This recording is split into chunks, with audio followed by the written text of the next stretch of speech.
Welcome to my channel. My name is Valerio and today we're gonna review the L-Gaim Riobot produced by Sentinel. And for the one that have never heard anything about this mecha, I can tell you that comes from an anime series called Heavy Metal L-Gaim that was directed by Tomino, if I'm not wrong, in '84, and all the mecha and character design from this anime come from Mamoru Nagano, that later become way more famous thanks to his work over on 5-Star Stories. Now, for the one that don't know anything about Nagano, I can tell you that the manga is amazing, 5-Star Stories. L-Gaim has some really inspired design, so much that some of his design elements have been copied left and right throughout the story of the mecha genre. And I can highly recommend to watch it or to read the comic of 5-Star Stories, which is a kind of an unofficial sequel of it, or at least some of the story that were supposed to be inside L-Gaim got moved inside 5-Star Stories. Now, this model, this is not a model kit, this is a diecast model.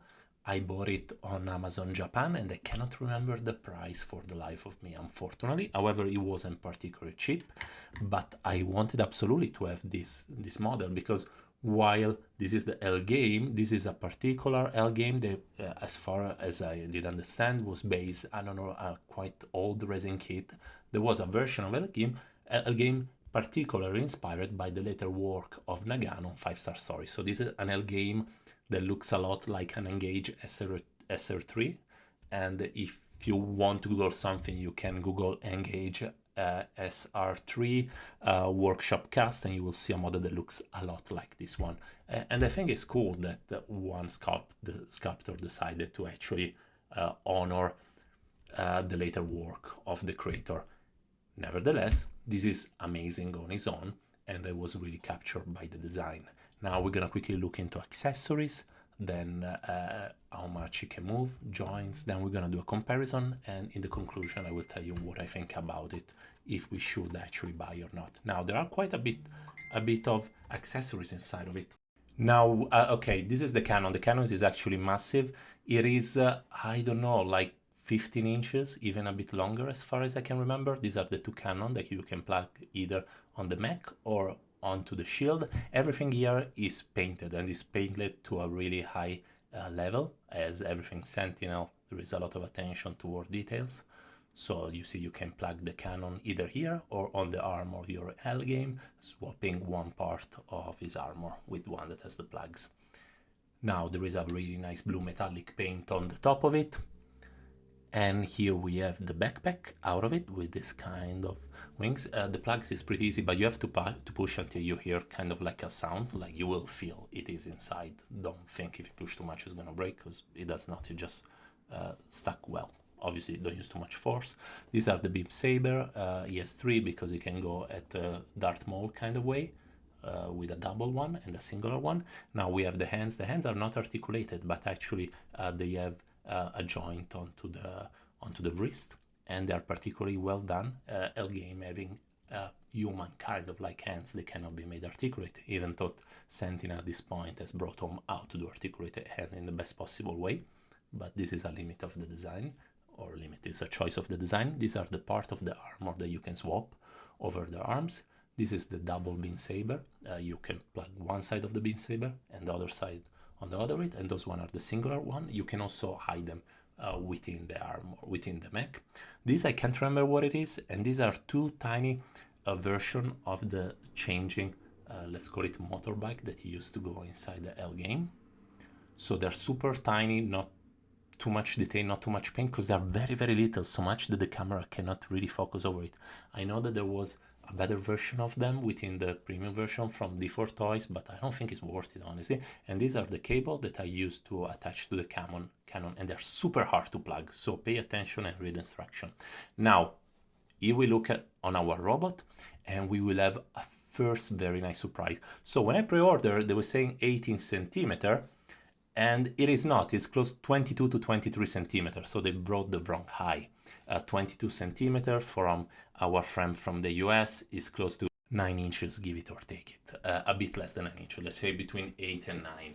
Anyway, it's bigger than what I expected. Now, from the camera, the white doesn't come up good at all. I tried to play with setting. If somebody can help me how to show white, because I'm getting blast here and there with effect. It is a shiny white over it, everything is completely color, and you can see the copper detail coming in through the armor. It is pretty striking live. It is less so on camera, unfortunately, but it does quite impress out of the box, especially because the bulk, because you know, when you expect something that is 18 centimeter and then is like 5 centimeters taller, it is always a nice surprise. Anyway, everything is painted. There is not much diecast. It is pretty light, but there is diecast. Is internal over it, and I think it's toward the legs over the waist joint. Anyway, not super light, but not super heavy. Don't expect like a kilogram kind of product, a couple of pounds product.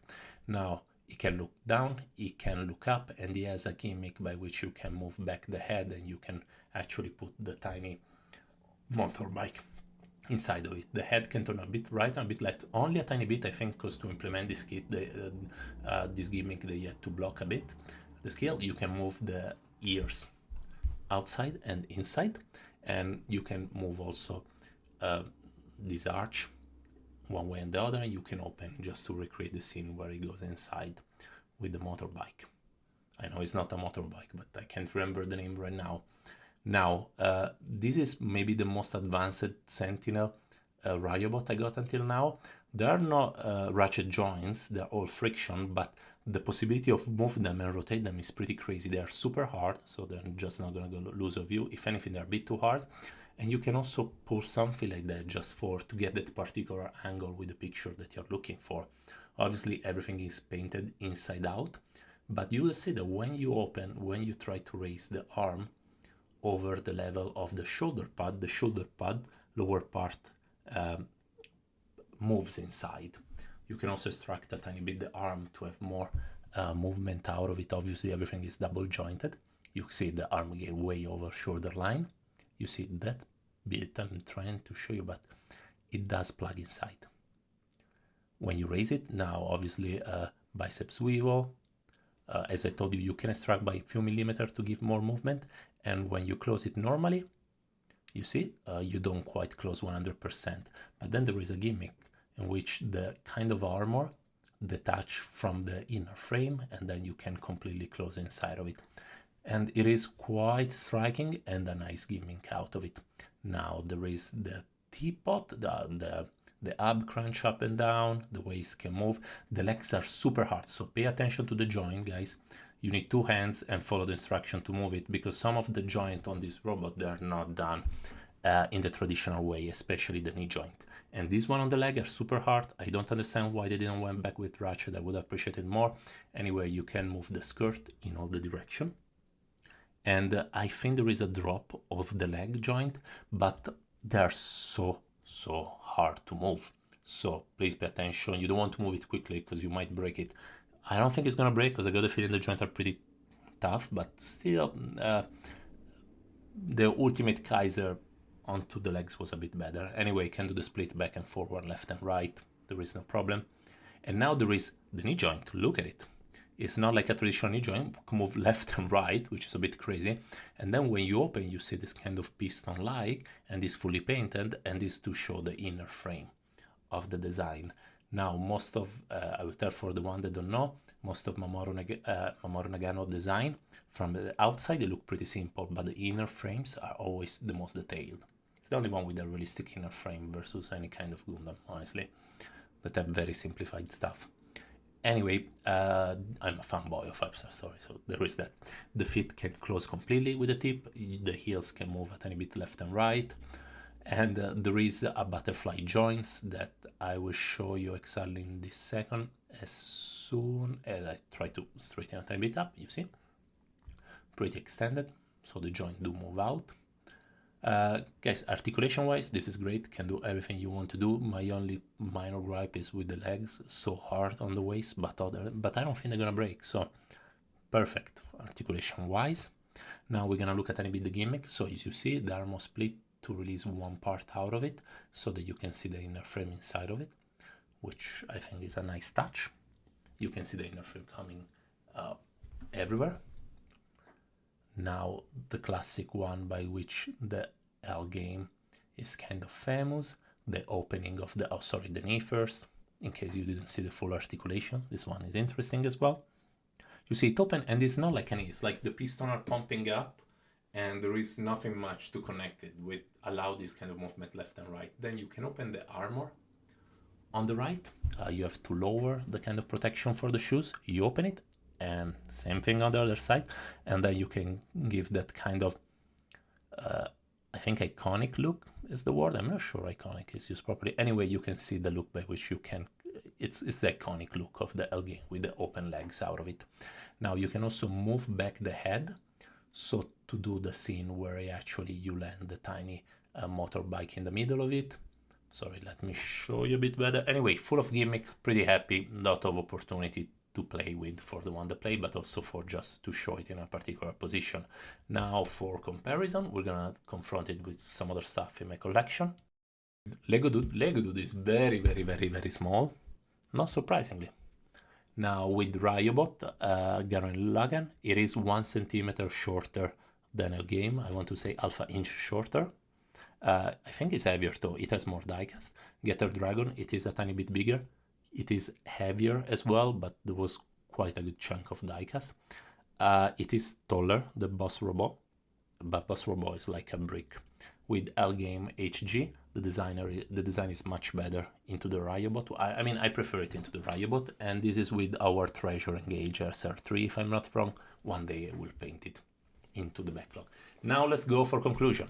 Now, first disclaimer, guys, I am a super fan of Mamoru Nagano design, so I will not be particularly objective over it. But let's go with pros and cons. So the cons, it is fairly expensive. The joints over the legs are particularly hard. The beam is just my copy, but who knows about it. To put the wires inside the particular holes of the cannon is super hard. I found it really stressful. They should have just magnetized the full thing. And what else? It doesn't come out particularly good on camera. Yeah, that sucks because it's so much better live. For the Pro, it is super articulated, is extremely well painted. There are a ton of gimmicks. The design, okay, now we go on the completely subjective stuff. I freaking love this design because it's L-Gaim plus 5-star story into an Engage, and this is the only high-end version we're gonna see of a 5-star story, let's say inspired or adjacent mecha. So even though this is a game and obviously it has its own story and its own stuff, they look so much like the Engage SR3 that if you pretend that is one from 5-star story, I don't think anybody's ever gonna complain.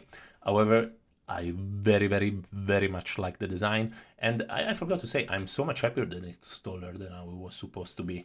Like those 18 centimeters are like his chest, really. Very surprised that it was bigger. Now, will I recommend it? So if you're a fan of Mamoru Nagano works and you don't have the skill to actually do a 5-star story resin kit or a plastic kit, the MS kit by Volks, I super recommend it because it's super beautiful.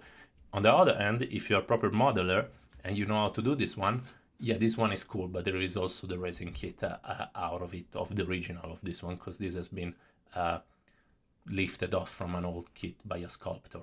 And I think Wave did it, and you can still find it on Mandarake for like 900 bucks. However, if you don't have that kind of budget, this is still an amazing option out of it. So I highly recommend if you like the design. I recommend if you like L-Gaim. I highly recommend if you like 5-star stories. Have a nice day, guys.